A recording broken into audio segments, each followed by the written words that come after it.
All right, I want to get to radiation pressure. It's probably the simplest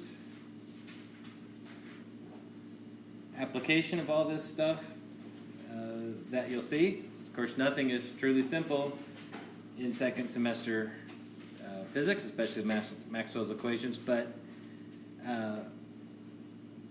so I want to talk about, start with energy, okay, in a wave, because they do have energy.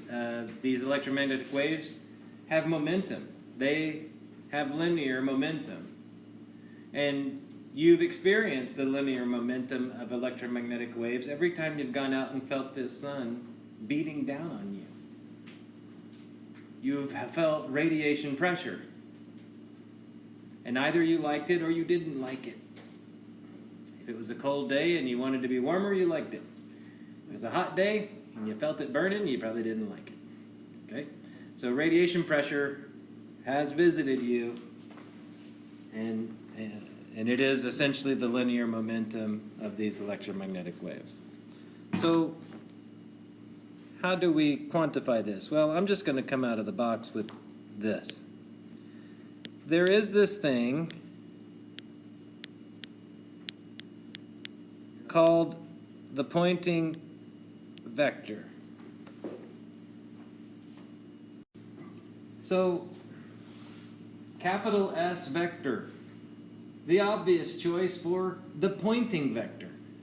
But the reason why you want to make sure that you understand that this is, Poynting is a person's name.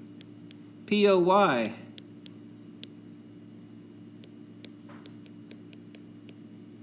So let's think about this thing.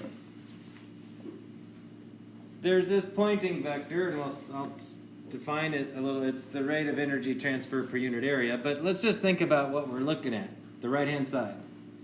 The cross product of the electric field and the magnetic field. Based on the lecture we just had about the transverse nature of the electromagnetic wave, an electric field perpendicular to a magnetic field, both of them traveling in a direction perpendicular along the x direction. That's the one axis they share, and they move in that direction.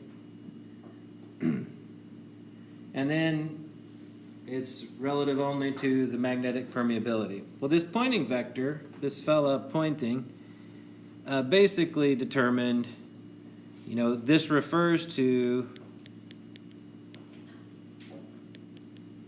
the rate of change,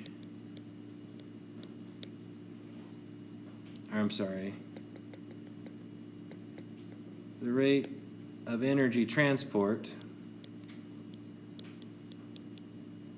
essentially the same thing, per unit area. Which isn't obvious when you look at the equation, because you don't see energy and you don't see area. Okay? But it is that thing. And so basically it ends up having the units of S is going to be power, because that's what energy, the rate of change of energy. The rate of energy transport is energy per unit time.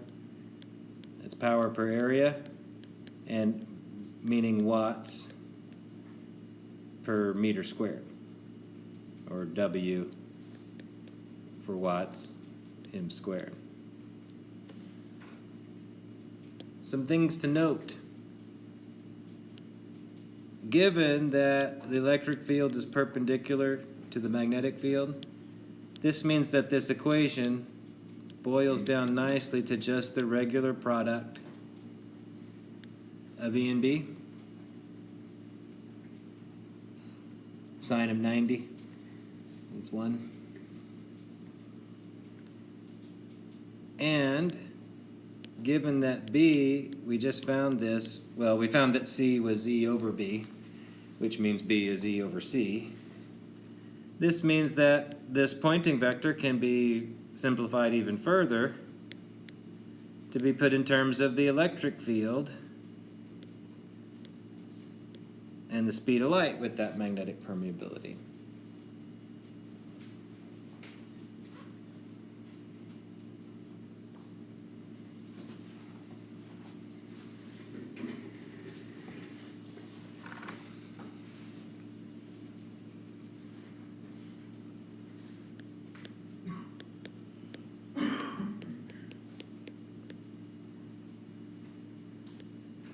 Now I need to switch gears and talk about the intensity of these waves.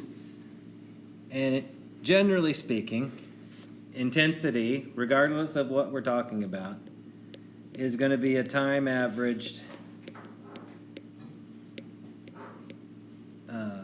value, which means root mean square. Now we really haven't had a chance to plumb the depths of what we mean by a root mean square. It's not a feature of any of the courses that you take here, at least not in a meaningful way. It's just kind of tossed in, and that's kind of what we're doing here a little bit. You'll learn more about that process when time moves on, but let me give a little bit of background. So, intensity, I'm sorry, we're using I for current, and now we're using it for intensity. I just work here. I do not make the letter, we need more letters. If you find more letters, please let us know, and we'll ignore your request to not overuse letters. All right? If intensity is going to be this average energy transport business, then I'm going to pull these constants out away from my E squared part of that equation, which is going to be a max value. So I'm glossing over a number of mathematical twists and turns that aren't part of any course you take here. So you're just going to take my word for it. But one of the interesting things is that when you square the wave function that we were just looking at, that classical sine kx minus omega t business,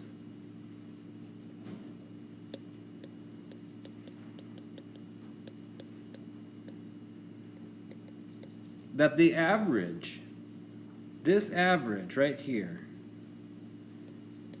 this is always 1/2. The average of that function is always 1/2. Did I mention that the average of that function is always 1/2? It's always 1/2. So, what that means is that our E, the RMS, the root mean square, time averaged version of that, will end up being your max amplitude over the square root of 2. Because that 1/2 snuck in there, and then you square rooted it just to get E by itself, so that's you end up being over root 2. And since this is physics, we don't care that we have a square root 2 in the bottom. All right?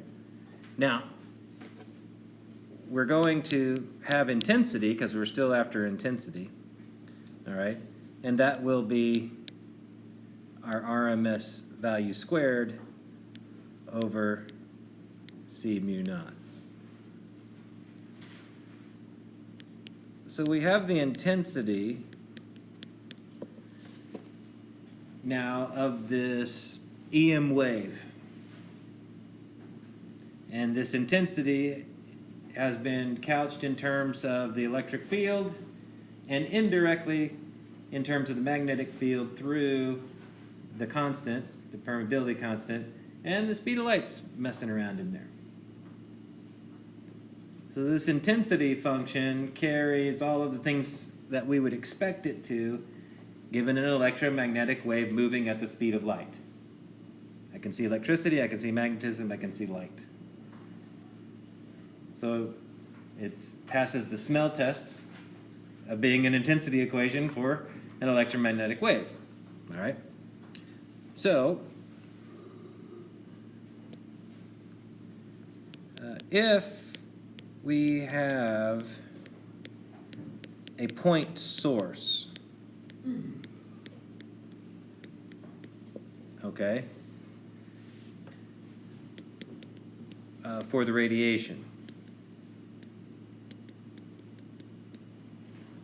then we can treat it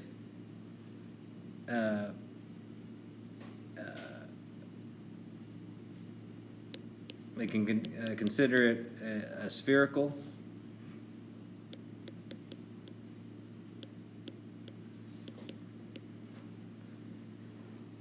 And we can consider it isotropic.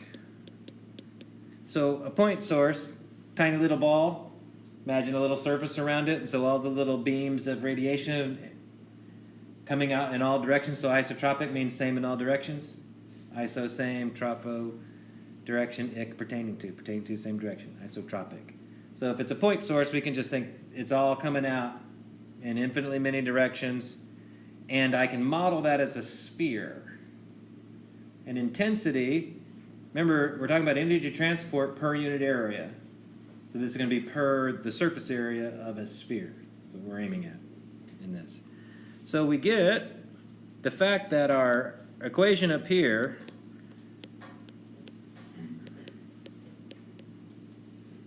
the RMS squared field speed of light mu naught, this will equal, this is where we finally get to power per unit area.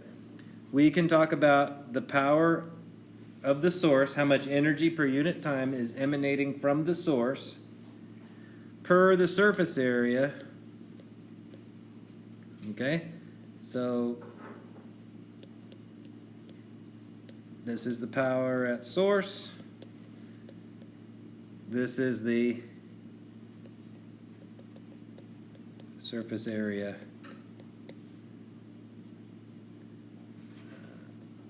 of a sphere. So we are directing this towards a point source that has these geometric properties, which is semi-obvious in that regard. But this part of the lecture does end in a very practical, actually a couple of practical applications, namely this next example. One of two good examples. So we have an observer is 1.8 meters from an isotropic light source with power rating of 250 watts. Find E, RMS, and B, RMS.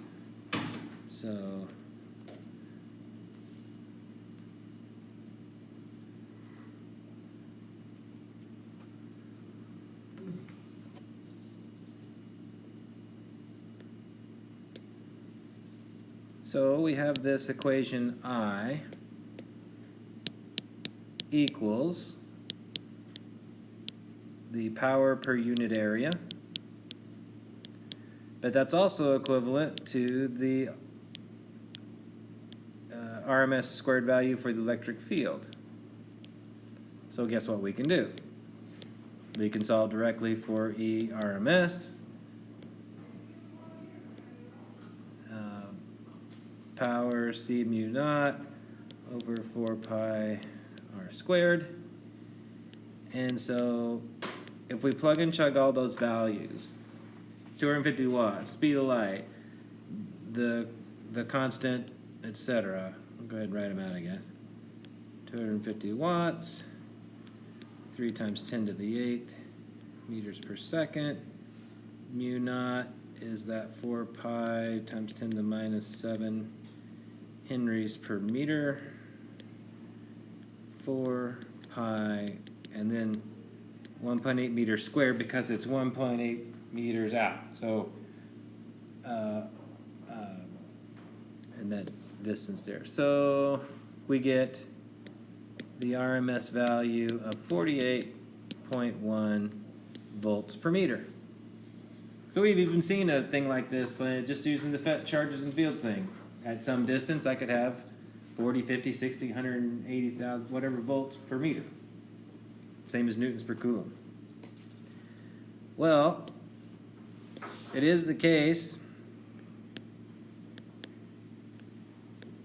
given that the magnetic field strength is the electric field strength divided by C, that means my VRMS value would be the ERMS over C. And so 48.1 volts per meter over 3 times 10 to the 8th meters per second. And this is going to give me a really small magnetic field. Now you might think to yourself, wow, the electric field value is much, much larger than the magnetic field value, and that would be a mistake. They're different units, so comparing their magnitudes doesn't make sense. So we compared magnitudes of, say, electric force to gravitational force, but those have the same units. These don't have the same units, so size comparison is irrelevant. Doesn't make any sense at all. Practically speaking, it's easier to build a sensor that senses an electric field than it is to sense a magnetic field. So often we will use electric field sensor arrays to tell us things about the associated magnetic field, practically speaking. From an engineering perspective, that is sort of the way it goes. Doesn't mean we don't have straight up magnetic field detectors. I'm just saying, we tend to go the route that I suggested. Now, radiation pressure, and then an example.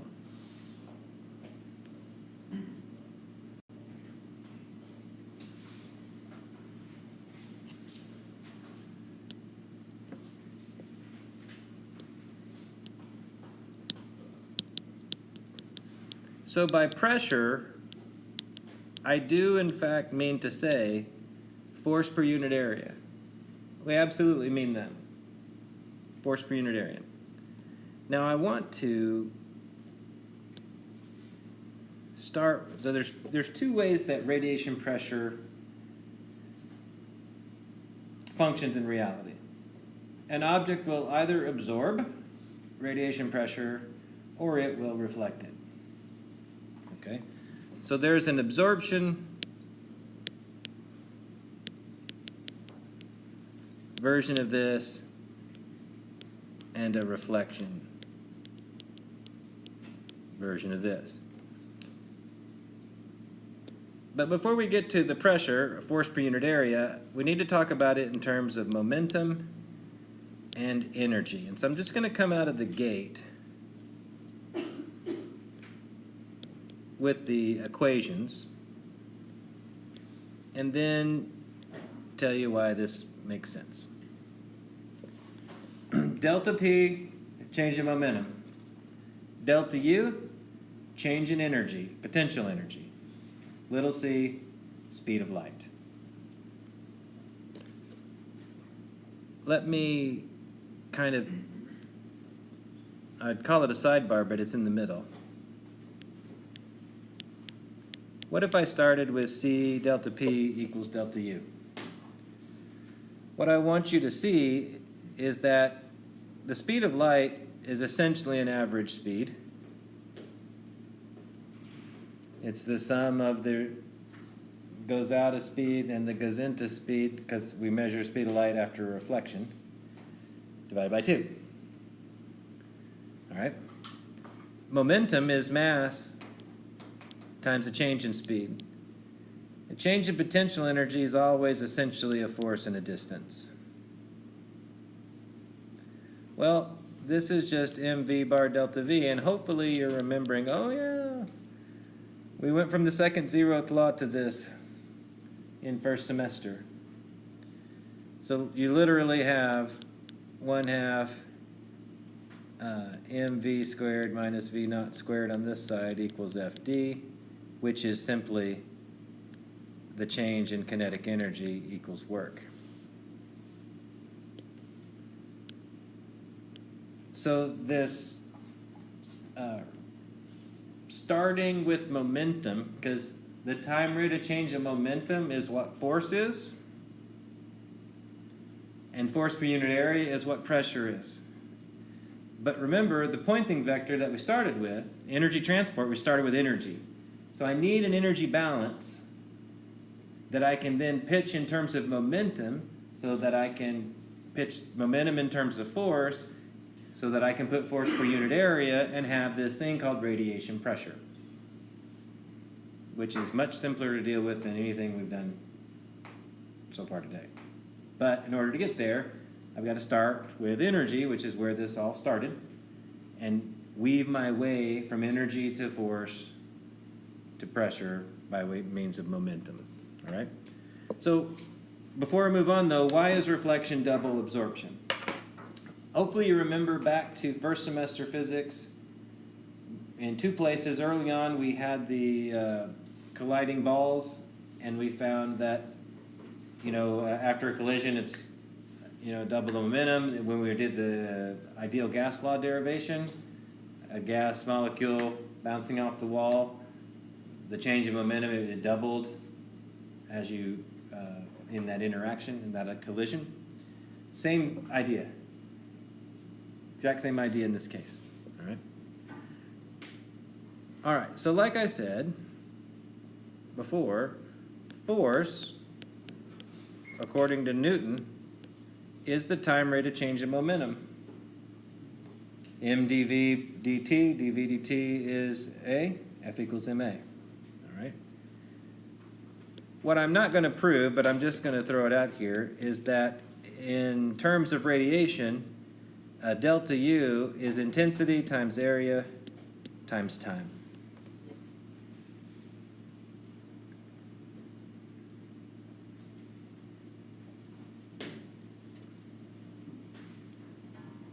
So what this does for us is I can write force as IA per delta T. That's for absorption, but for reflection, it's going to be double that. You have to press the I believe button a little there. Math is not super duper important, but now that I have force, well, pressure is just force per unit area. So once again, I apologize. This lowercase p for pressure. We've been using p for momentum. Now it's pressure. Just work here. Boils down to this really nice thing. For absorption, it's just the intensity over the speed of light. And for reflection, it's just double that.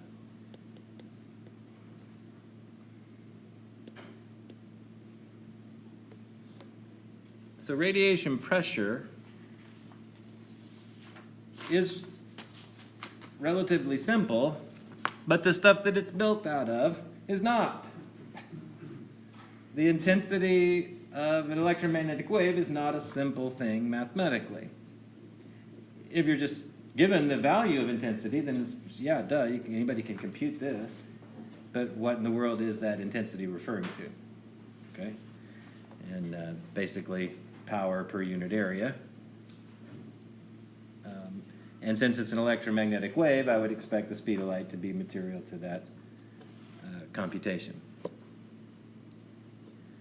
So that was a semi-short path to radiation pressure with a little bit of hand waving in that version of potential energy. So let's wrap this up with an example.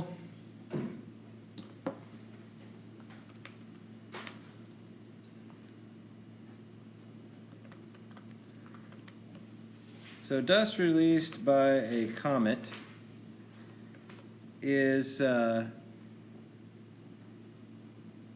can be pushed away by radiation pressure from the sun.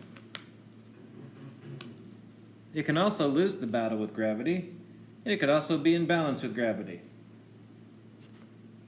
Depends on how big the particle is. You get all of those options in reality. We're going to pay attention to one of them. If a dust particle of radius r and density 3,500 kilograms per cubic meter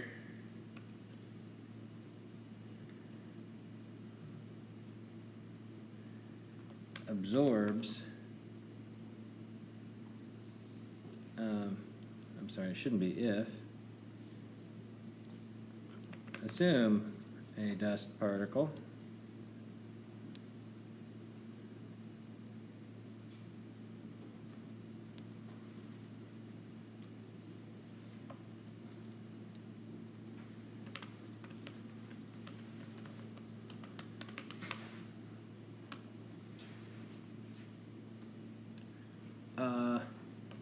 what value of R puts gravity and radiation forces in balance? So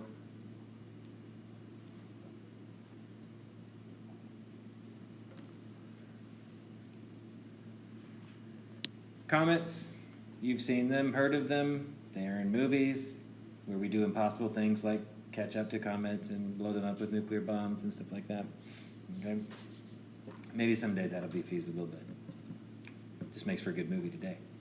We're going to have some dust particle R with a radius r, which is indicative of its size. So we're going to pretend that they're all perfect little dust particles. Okay? That's a typical that density is a density within range of what's typical for dirt, if you will. Okay? And if it absorbs it, so that means we're going to use one of our equations that deals with absorption instead of reflection. What value of R puts gravity and radiation forces in balance? So really what we're aiming at is if the force of gravity is going to be F sub g and the force of radiation is going to be F sub r, then really we're saying that they're equal. That's the power play, is when these two things are equal. So first, we need to note that the radiation force for absorption, we just showed that, is intensity times area divided by speed of light. 2, we need to remember that intensity is the power of the source over 4 pi r squared, and in this case, r is going to be distance from sun.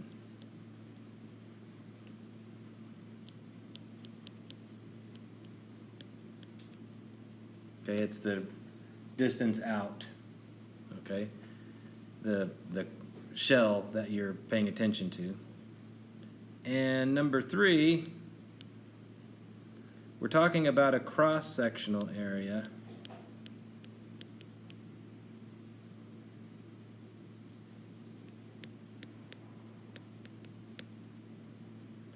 which is going to be pi r squared rather than half of a surface area. I'll use SA for surface area. Just some preliminary setup kind of things.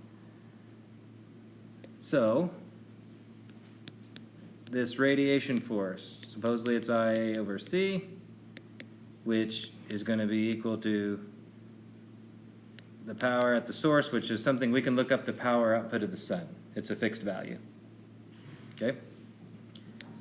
And the area, pi r squared. And then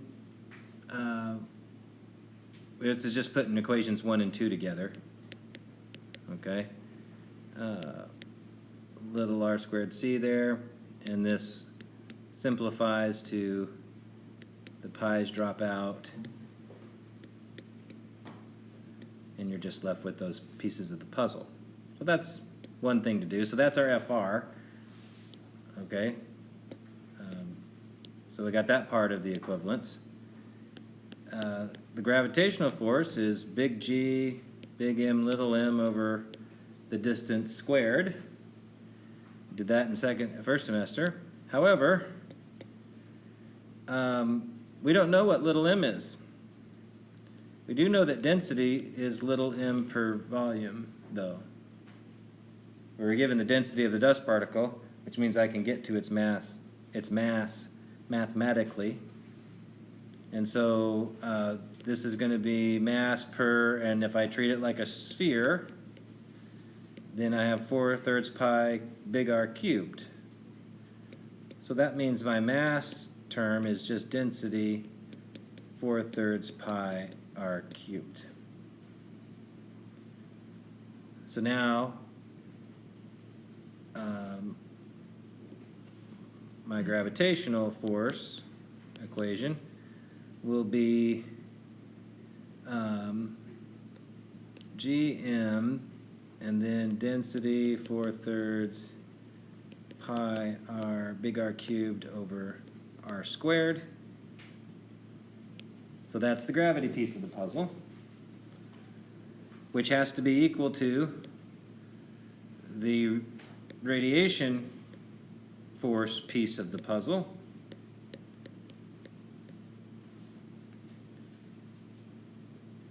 And once again, this is just algebra, so I'm not going to bother with a super duper long derivation or showing all of the little algebraic maneuvers for this group. So 16 pi C density Gm. And you plug and chug all those values, we get a very large number of watts. So just so that you know, if you were to go look up the power output of the sun, it's in the back of pretty much every physics textbook, you're going to get 11.7 times 10 to the 26 watts. It's a lot of watts. And the denominator of this thing is also quite large, 10 to the 33 newtons per second. Okay, so I don't want to be in the way of that force, all right, that beating. And so that means my radius of the dust particle, where the gravity force balances out with the radiation force, is a 1.7 times 10 to the minus 7 meters. That should be, what, 0.17 micrometers? Yeah. Divide one by 10, multiply the other by 10, get micro. So 17/100ths of a millionth of a meter. That's a really small dust particle. All right? So the value here, and in fact, today I asked Dr. Pryor, who's an astronomer who works on multiple NASA projects, and has for his entire career. I asked him about this. I said, I used an astronomy exam. He goes, yeah, he goes, I work on that all the time. And they work backwards to things like the properties of this parent star. Because the distribution of these dust particles, because some dust particles will kind of stay on a straight path because they balanced out with gravity and radiation. Larger particles will lose the gravity tug-of-war and get pulled in, where smaller particles will lose the radiation force thing and get knocked back. And so you'll have this distribution of dust, particles coming off of a comet.